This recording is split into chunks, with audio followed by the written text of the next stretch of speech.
So I did that, and the reason why I did it is because, silly me, I stripped the thread, the oil sump drain plug thread, and I helicoiled it, but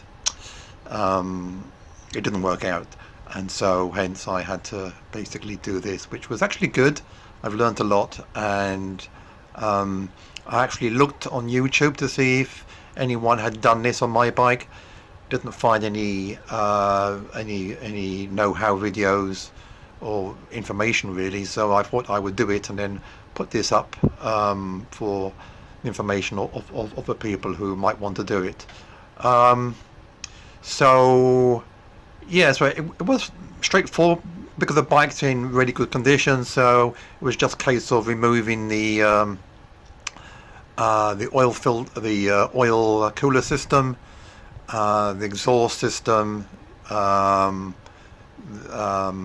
then that gave me access at the bottom to the oil sump, and then there's about I think it's 17, 18 bolts to remove.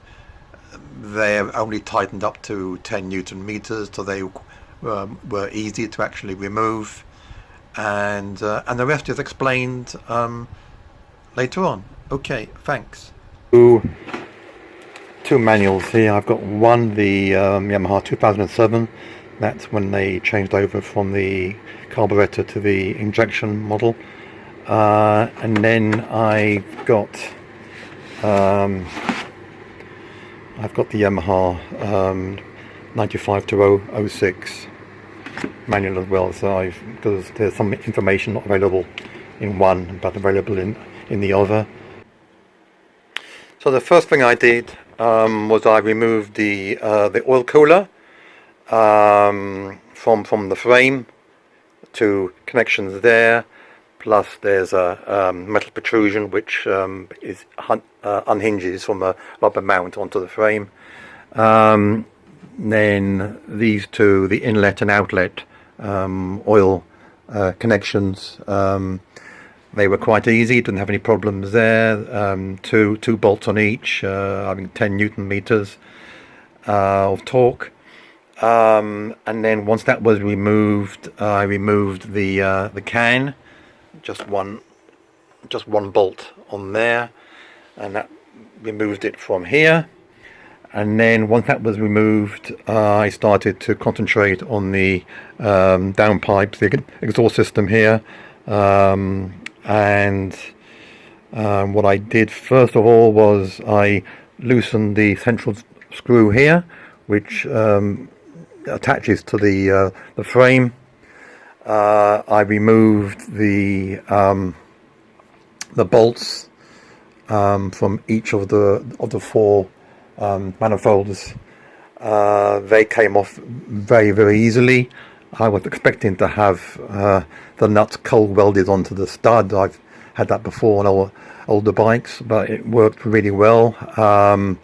So they came off. I've already got the new, I've got 4 new gaskets. That's all ready. So I didn't have any problems at all on that.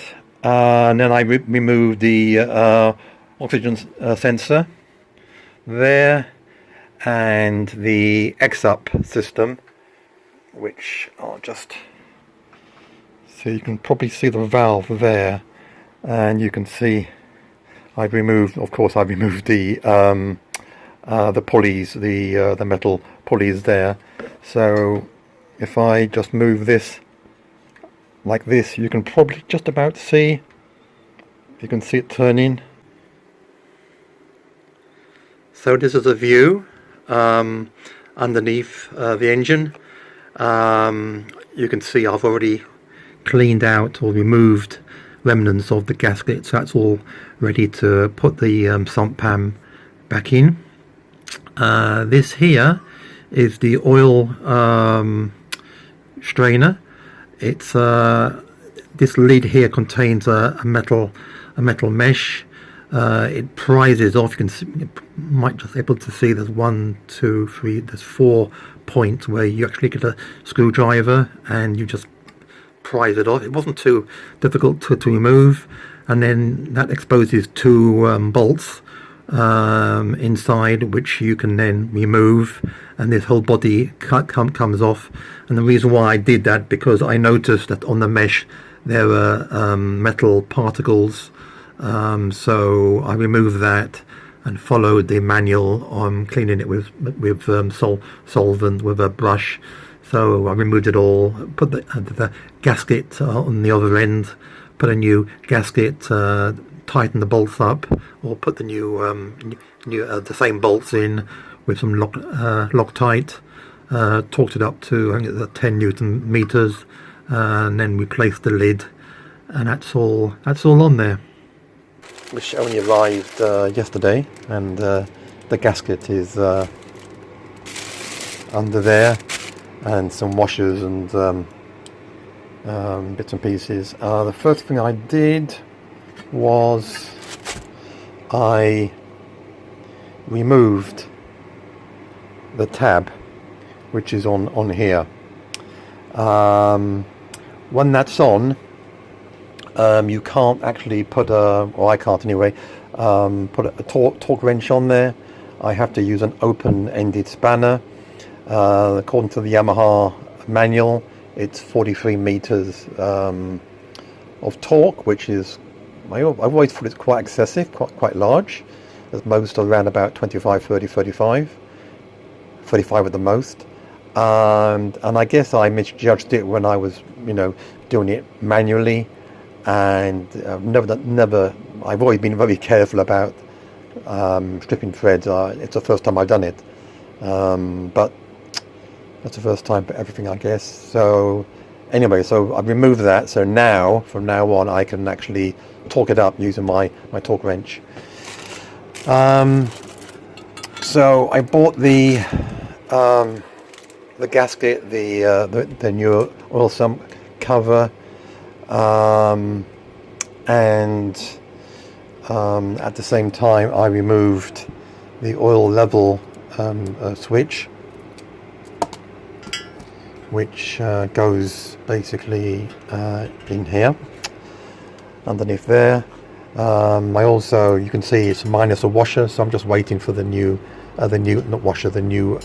O-ring. This here is a oil relief valve, and that basically that goes into there. I replaced the the O-ring and smeared some lithium grease around there. Inside here you can see the pin there. Inside here is just a spring and a piston. So what happens here is the oil pump in the bike by the engine forces oil down here under pressure. It comes along this canal. This here, by the way, is just there's a nut that normally goes in there. That's normally sealed off. Comes along here. That's where the relief valve fits. Just put that there before I drop it. And so the oil comes along here under pressure, and you can see these are the two ports for the oil cooler connection. So it'll leave here, go into the oil cooler, circulate around the matrix, comes back, enters here, and then dumps the oil in the... Okay, so now I'm just going to show you a few short clips of the finished work and the bike all assembled.